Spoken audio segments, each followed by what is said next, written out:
இருக்கங்குடி மாரியம்மன் கோயில்ல என் தம்பிக்கும், என் தம்பி பசங்களுக்கும் முடி எடுக்கறதுக்காண்டி வெள்ளிக்கிழமை நைட்டே அப்பா வீட்லேருந்து கிளம்பியாச்சு. நைட்டு கிளம்பையில சமையல்காரங்க வரதான் ரொம்ப லேட் ஆயிருச்சு. அதனால கிளம்ப லேட் ஆயிருச்சா, கோயிலுக்கு போனதே 2 மணிக்கு மேல தான் போனோம். எனக்கெல்லாம் தூக்கமே வரல. எப்பவுமே நைட்டு தூங்குனோம்னா காலைல தான் எந்திரிப்பேன். அன்னைக்கு சுத்தமா தூக்கமே வரல. போன டைம் வந்திருக்கையில டீ கடையில போய் காஃபி குடிக்கலாம் போயிருந்தோம். டீ கடையே இல்லன்ட்டு பசங்கள்லாம் பார்த்துட்டு வந்துட்டு, என்ன பண்ணலான்னு சொல்லிட்டு உட்காந்துட்டு இருந்தாங்க. நானும் இருந்தேன்னா, நானும் அவங்க கிட்ட பேச ஆரம்பிச்சேன். போன டைம் நல்லா என்ஜாய் பண்ணோம்லான்னு ஆரம்பிச்சு, அப்புறம் அது இதுன்னு பேசி சிரிச்சு, நல்லா சண்டை போட்டு தூங்குறதுக்கே ரொம்ப லேட் ஆயிருச்சு. காலையில விடிஞ்சிருச்சு. அதுக்குள்ள முடி எடுக்க போலான்னு எங்க அப்பா, என் தம்பி எல்லாரும் கோயிலுக்கு போயிட்டாங்க. நான் தான் எந்திரிச்சு கிளம்பி போக லேட் ஆயிருச்சு. அதுக்குள்ள பசங்களுக்கு முடி எடுத்துட்டாங்க. என் தம்பிக்கு மட்டும்தான் முடி எடுத்துட்டு இருந்தாங்க. பசங்க 2 பேத்துக்குமே கொஞ்சம் உடம்பு சரியில்லையா, அதனால லைட்டா அழுதுட்டே தான் இருந்தாங்க. என் தம்பிக்கு முடி எடுத்ததும் அவன் மண்டைய பார்க்கையிலே வித்தியாசமா இருந்துச்சு. என் தம்பி 2வது பையனுக்கு மட்டும்தான் மொட்டை போட போதுன்னு சொல்லிட்டு இருந்தான். திடீர்னு பார்த்தா கோயிலில் போய் நானும் மொட்டை போட போறேன்னு மொட்டை போட்டு வந்துட்டான். மொட்டையில் பார்க்கல ஆளே ரொம்ப வித்தியாசமாக இருந்தானா. நீ உன் பையனை போய் எடு வாரானா பார்ப்போம்னு சொன்னேன். அவங்க அம்மாட்ட இருந்தானா, போய் எடுக்கன்னு போனான். அவன் பார்த்துட்டு பயந்து அழுதுட்டான். ஏன்னா அவங்க அப்பாட்ட தான் நல்லா சேருவான்.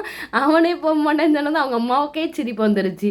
அதுக்கப்புறம் அவங்க அப்பா தெரிஞ்சதுக்கப்புறம் தான் போனான். இந்த குட்டி இருக்காரே, யார்கிட்டையுமே சேர மாட்டாரு. அவங்க அம்மா அப்பா, எங்கள் அப்பாவை தவிர அது யார்கிட்டையும் போகவே மாட்டான். பசங்க 2 பேருக்குமே உடம்பு சரியில்லை. மாரியம்மன் கோயிலில் முடி எடுத்தா சரியாயிருன்னு முடியெல்லாம் எடுத்தாச்சு. அப்பவும் 2 பேரும் அழுதுகிட்டே தான் இருந்தாங்க.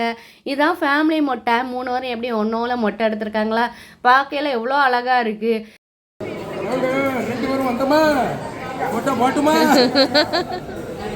ஒன்னு சொன்னோமா, முதல்ல 2 ஆச்சா 3 ஆச்சா, முதல்ல 2 சொல்றது, இது 3 அப்புறம் 3 மொட்டை. அக்கா சென்னையிலேருந்து இருக்கங்குடிக்கு ட்ரெயின்லேயே வந்துட்டான். அந்த டைம் இருக்கங்குடியில் சுத்தமாக கூட்டமே இல்லை. எப்போவுமே கூட்டமாக இருக்குமா, லைனில் நின்று தான் சாமி கும்பிட்டு போவோம். அந்த டைம் கூட்டமே இல்லாமல் இருந்ததுனால வரசா உள்ளே போய் சாமி கும்பிட்டு வந்தாச்சு. கும்பிட்டுட்டு அங்கே கொஞ்சம் நேரம் உட்காந்துட்டு அதுக்கப்புறம் கிளம்புனோம். வெயில் வந்து காலையிலே கொஞ்சம் அதிகமாக அடிக்க ஆரம்பிச்சிட்டு, கடை எதுவுமே இல்லை. ஜூஸ் ஏதாச்சும் வாங்கி குடிக்கணும் போல தான் இருந்துச்சு. எப்போவுமே அங்கே போனால் கரும்பு ஜூஸ் வாங்கி குடிப்போம். இந்த டைம் கரும்பு ஜூஸ் கடையே இல்லை. சாமி கும்பிட்டு முடிச்சுட்டு அப்படியே கிளம்பியாச்சு. அங்கே அப்பா அதுக்குள்ளே சாப்பாடெலாம் ரெடி ஆகிருக்கும், வாங்க சாப்பிட போகலான்னு சொல்லிட்டு இருந்தாங்க. நானும் போயிட்டு இருந்தேன். அப்பா அம்மையின்னு கடையை பார்த்ததும் உள்ளே போயிட்டாங்க. இந்த கடையில் உள்ள எல்லா பொருளும் என் வீட்லேயும் இருக்குது.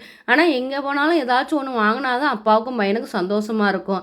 நமக்கு எங்கே போனாலும் இந்த பேக்கு பார்க்கையில ஒரு சந்தோஷமாக இருக்கும்.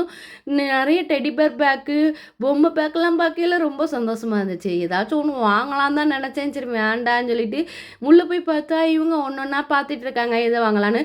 அப்பா ஒன்று எடுக்க, பையன் ஒன்று எடுக்கன்னு ஆளுக்கு ஒன்று ஒன்றா எடுத்துகிட்டு இருந்தாங்க. உங்களுக்கு என்ன வேணுமோ நீங்களே பார்த்து வாங்கிட்டு வாங்க, எனக்கு வயிறு பசிக்கு நான் போய் சாப்பிட போகிறேன்னு சொல்லிட்டு நாங்கள் போய் இருக்க இடத்துக்கு போயாச்சு. அங்கே எல்லாம் ரெடி ஆகிட்டு சாமி கும்பிட்றதுக்கு தான் எல்லாம் ரெடி பண்ணிகிட்டு இருந்தாங்க. எங்கள் பெரியம்மா தான் சாமி கும்பிட்டு இருந்தாங்க. எங்கள் அக்கா மாப்பிள்ளையும் அதை உளுந்து கும்பிட்டாங்க. அப்புறம் எங்கள் அக்கா மாமியும் சாமி கும்பிட்டு இருந்தாங்க. சாமிலாம் கும்பிட்டு முடிச்சாச்சு. நம்ம எல்லோரும் சாப்பிட்லான்னு சொன்னது தான்.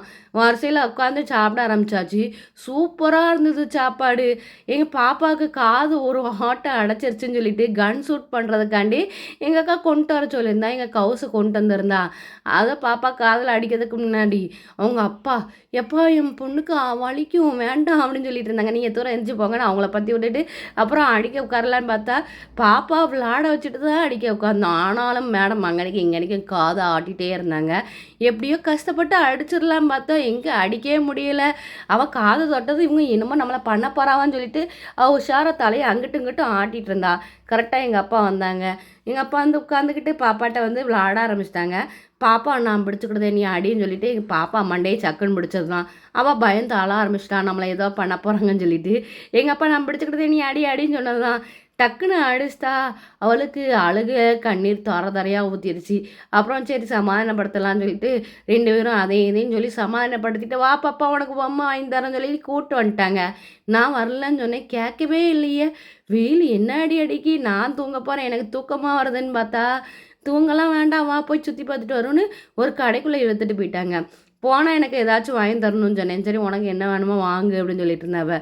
எனக்கா வாங்குறாங்க அந்த குட்டி பசங்களுக்கு தான். அது எடுப்புமா இது எடுப்புமா எது எடுக்கலாம்னு சொல்லி ஒன்று ஒன்றா பார்த்துட்டு இருந்தாங்க. நானும் பார்த்துட்டே இருந்தேன்னா ஹேண்ட்பேக் ரூ. 100 இருக்குன்னு சொன்னது தான். எங்கே எடுத்து காமிங்கன்னு சொன்னதும் இந்த பேக் எடுத்து காமிச்சாங்க. அழகாக இருக்கேன்னு நான் ஒன்று வாங்கிட்டேன். வாங்கிட்டு இந்த பசங்களுக்கும் கொட்டு வாங்குறது பொம்மை வாங்குறதுன்னு எல்லாம் வாங்கிட்டு கிளம்பியாச்சு. அங்கே போகிற வழியில் எல்லாருக்கும் வெயில் அடிக்குன்னு சொல்லி நன்னாரி சர்பத்து போட்டு குடிக்க ஆரம்பிச்சிட்டோம். போய் சர்பத்து போட சொன்னதும் ஒவ்வொருத்தராக வந்து வந்து நின்னாங்களா. கடைசி எங்கள் ஃபேமிலியில் எல்லாருமே இந்த சர்பத்தை குடிச்சு தான் போனோம். எங்கள் அக்கா நான் குடிச்சிட்டேன் போயிட்டு வரேன் வெயில் ரொம்ப அடிக்கி நீ விளாட் சாமானெல்லாம் பத்திரமா கொண்டாந்துன்னு என் கையில் கொண்டு கொடுத்துட்டு போயிட்டா. எத்தனை கவர் தொங்குதுன்னு பார்த்தீங்களா. ஜூஸை குடிச்சிட்டு ரூமுக்கு போனால் எல்லா பொருளையும் எடுத்து வச்சுட்டு கிளம்பிட்டு இருந்தாங்க. எங்கள் அக்கா சென்னை கிளம்புறா. நாங்கள் எங்கள் ஊருக்கு அப்படி கிளம்பி வந்துட்டோம்.